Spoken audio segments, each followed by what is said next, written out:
Welcome to the deep dive. We have pulled apart a stack of articles, research reports, and technical notes to give you the clearest understanding of one of the biggest battles happening in the AI world right now. We're talking about the collision between these giant data hoarders and the small businesses that are just trying to keep their lights on. Our mission today is to unpack all the source material around AI scraping, digital rights, and these often ignored technical loopholes that put, well, all the power into the hands of the data consumer. Exactly. We're moving past the theoretical debate over copyright, and we're diving straight into the operational reality. We're looking at a central, really immediate conflict.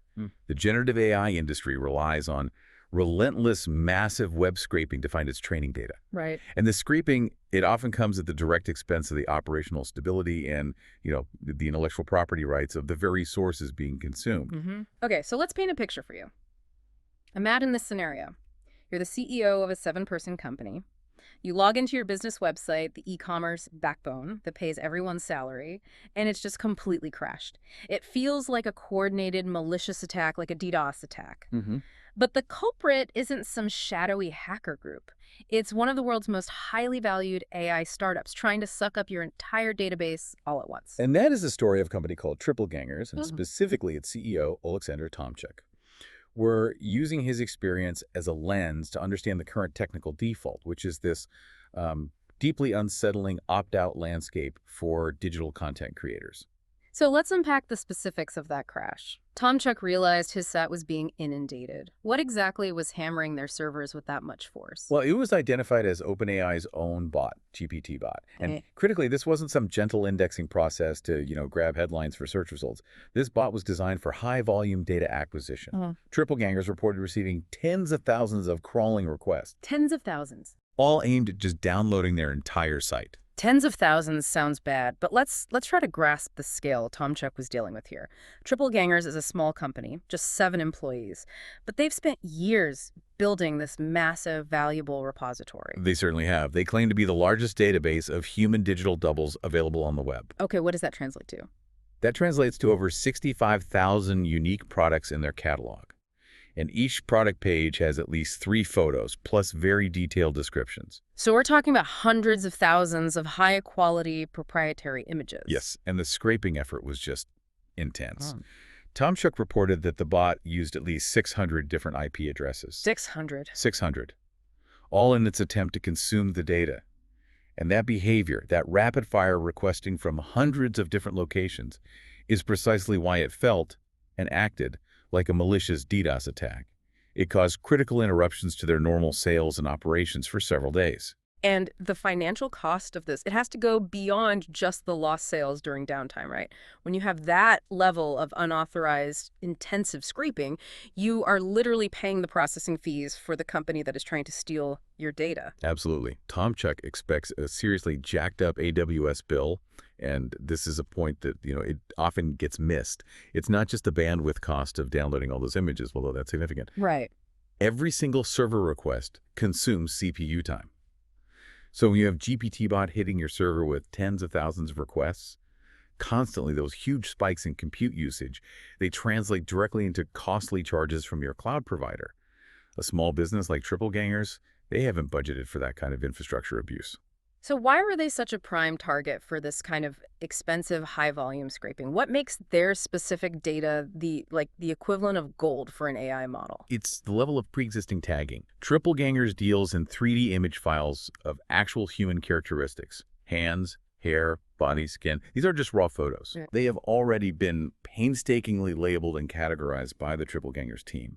We're talking metadata covering ethnicity, age, specific details like whether a person has tattoos versus scars, different body types. It's structured, clean, high-value data. And if we connect that to the bigger picture, why does that matter so much to a company like OpenAI? It matters because of the cost of data preparation.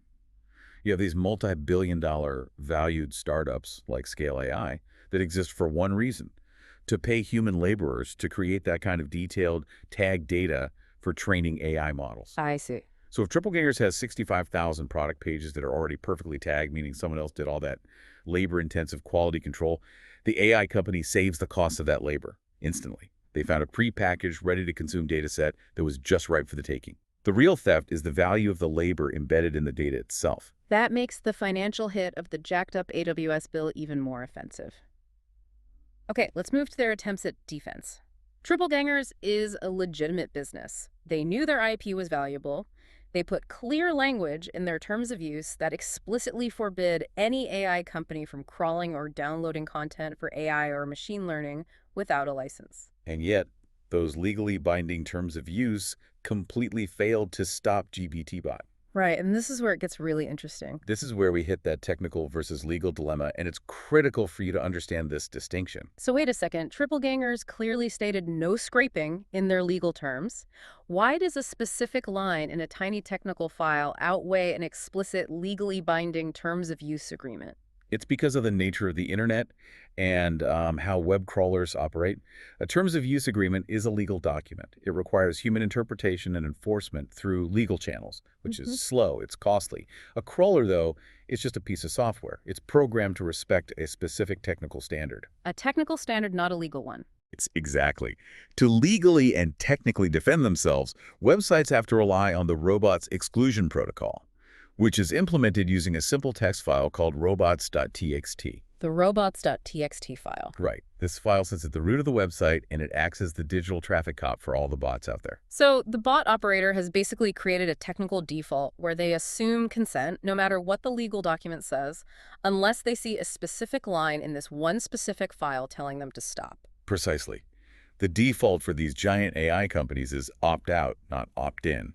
They will scrape until they receive that very specific technical prohibition in the robots.txt file. If that file is missing, or it's misconfigured, or if the bot is just programmed to ignore the terms of use, scraping proceeds. That sounds like a technical landmine for any small business owner who doesn't employ a dedicated web developer or security expert. You have to know about this specific protocol, and you have to know which specific tags to use for which bot. It's incredibly complex.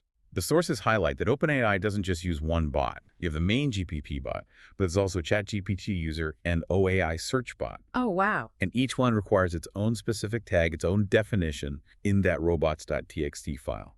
If you miss just one of those three specific declarations, that specific bot assumes consent and just keeps on scraping. Puts the onus, the entire burden on the website owner to be a technical security expert just to protect their basic copyright. That's insane. Tomchuk's assessment was spot on. This system creates a massive loophole.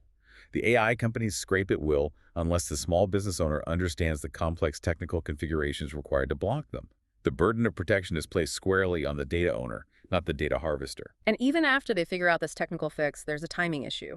If you realize you're being scraped and you race to update that critical robots.txt file, how quickly does the data theft actually stop? Not immediately. OpenAI warns that it can take their bots up to 24 hours to recognize the updated file and stop scraping your data. 24 hours. 24 hours of potential continued costly data theft after you've already done everything right. So Triplegangers had to scramble and invest significant resources just to fix a problem that a multi-billion-dollar company created for them. They did. They eventually set up a properly configured robots.txt file and had to invest in a Cloudflare account, which is a service designed to mitigate DDoS attacks and manage traffic just to block GPT-bot. And here's where you realize how pervasive this hunger is. While they were setting up their defense, they discovered and ended up blocking other major crawlers too. Like who? Like BarCrawler, which is an SEO crawler, and ByteSpider, which is TikTok's specific crawler. So they fixed the technical leak, but that just leads us to the hidden costs. The most critical one being the just bitter irony that the only reason they knew they were exposed was because the thief was so loud it crashed their entire site. That detail is chilling. Tomchuk admitted that had the bot scraped more gently, spread the load out over a week or two, he never would have noticed the intrusion. Which means there are countless other small businesses right now that are losing valuable proprietary data without any visible disruption to alert them. Their AWS bill might not spike enough to warrant an investigation. So what are the lingering, unresolved problems for Triplegangers now that the immediate crisis is over? There are three major ones that go beyond just the initial downtime and expense. First, the data loss is totally unquantifiable. They just don't know what was taken. They have no reasonable way to find out exactly what portion of their 65,000 tagged products OpenAI successfully managed to take during that scraping period. And second, there's the removal problem.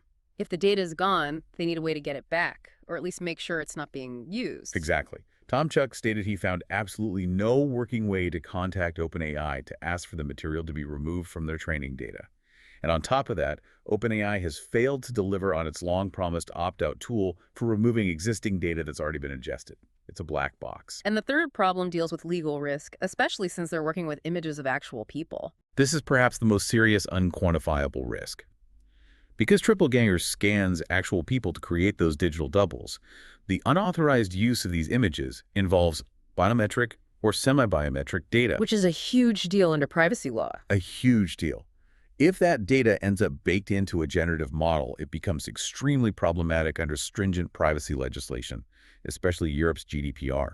If a generative model reproduces a portion of a person who was scanned, the legal headaches for Triplegangers, whose data was stolen and then used, could be enormous. And this isn't just an isolated anecdote, about one small company in Ukraine. If we zoom out, this pattern of aggressive automated crawling is affecting digital traffic everywhere, globally.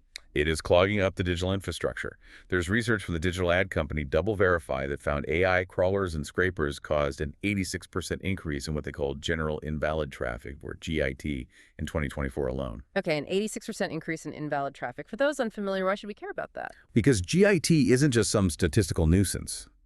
Invalid traffic means wasted resources globally. It means infrastructure is being unnecessarily strained by non-human bots. Servers are working harder. And it degrades the experience for real users. It does. The ability of legitimate advertisers or businesses to reach real human users is degraded. This creates a direct financial and performance drag on the entire internet ecosystem. Which means the Tripleganger CEO's warning applies directly to you, the listener. He warns that, quote, most sites remain clueless. They were scraped by these bots. If you operate an online business or even just a content-heavy website, you are unknowingly incurring these compute costs, you're exposing yourself to these legal risks, and you're losing proprietary data every single day. He summarized the situation in very stark terms. He compared the current AI approach to a mafia shakedown. His observation was, the AI bots will take what they want unless you have protection. And the consensus among all affected businesses is this: AI companies should be asking permission, not just scraping data. So what does this all mean for the future of digital content?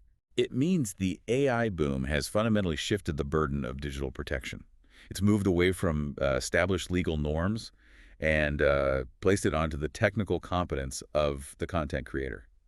We have moved from a passive protection model, where copyright protects your material by default, to an active defense model. A completely different world. Yeah. The new rule is, you must actively understand the technical protocol and block us, or we take it, regardless of your terms of use. And that necessity, that need for active defense, it forced Triplegangers to fundamentally shift their operations. It did. They had to dedicate continuous ongoing resources to daily monitoring of log activity just to spot these bots and ensure their technical defenses hold up.